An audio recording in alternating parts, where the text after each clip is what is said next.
2021 marks the 50-year anniversary of the debut of Swamp Thing in the pages of House of Secrets. Created by writer Len Wein and artist Bernie Wrightson, the Big Moss Man on campus has always been my favorite comic book character, and I'd be hard-pressed to put my finger on why. As a child, I was first exposed to him by the 1991 cartoon and corresponding action figures, naturally, and eventually found and fell in love with Alan Moore's portrayal of him when I was in college. I particularly appreciated that many times Swamp Thing employed non-violent conflict resolution in interesting ways.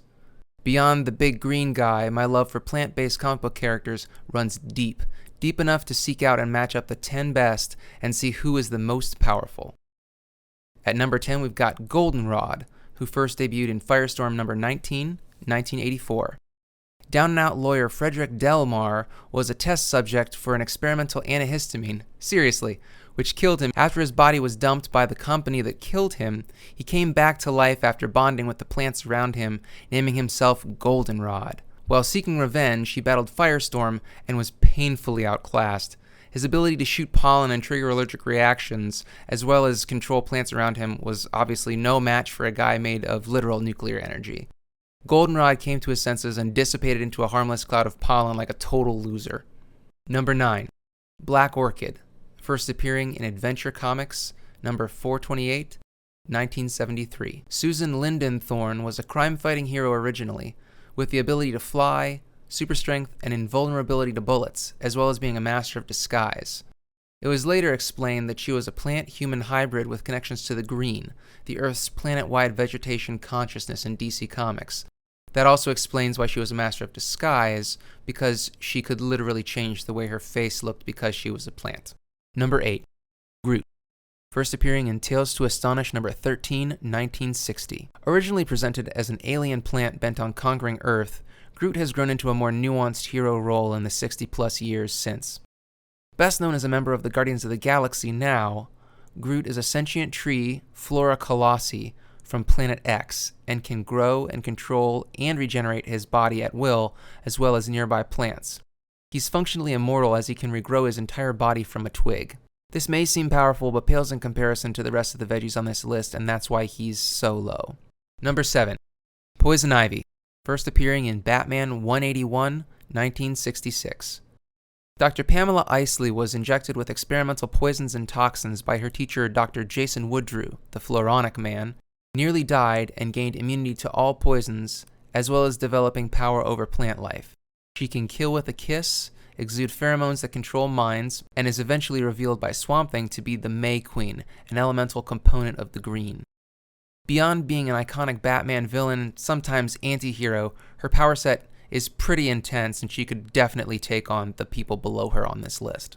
Number 6. Timberius, first appearing in The Incredible Hulk Annual Number 1, 1968, an inhuman whose exposure to the Terrigen mists granted him a wood-like appearance and control over plants. Obviously, there's a theme here.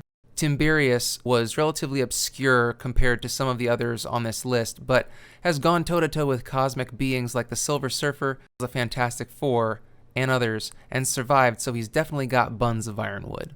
Number 5. Blackbriar Thorn, first appearing in DC Comics Presents number 66, 1984.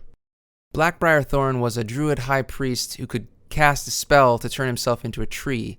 He did so to hide from attacking Roman soldiers, and the spell was supposed to end when he was exposed to moonlight, but before he was exposed, an earthquake buried him until archaeologists dug him up and put him on display in a Gotham City museum.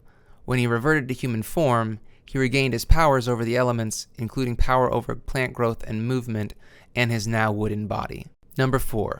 Man-Thing, first appearing in Savage Tales number 1, 1971. Like many others on this list, Dr. Ted Salas was working on a serum that went wrong, this time a variation of the Captain America Super Soldier Serum.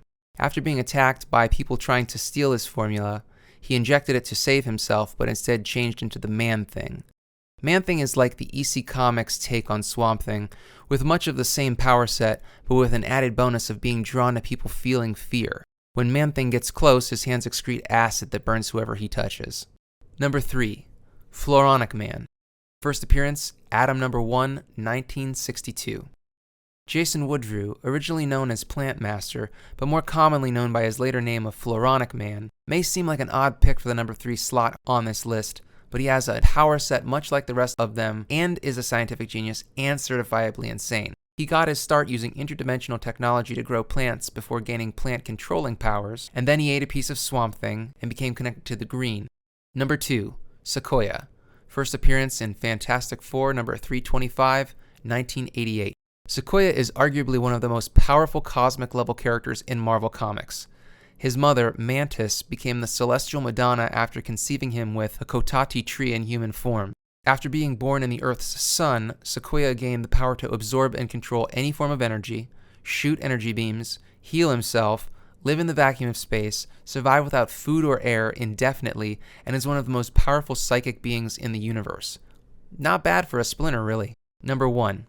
Avatar of the Green, the Swamp Thing. First appearance in House of Secrets number 92, 1971.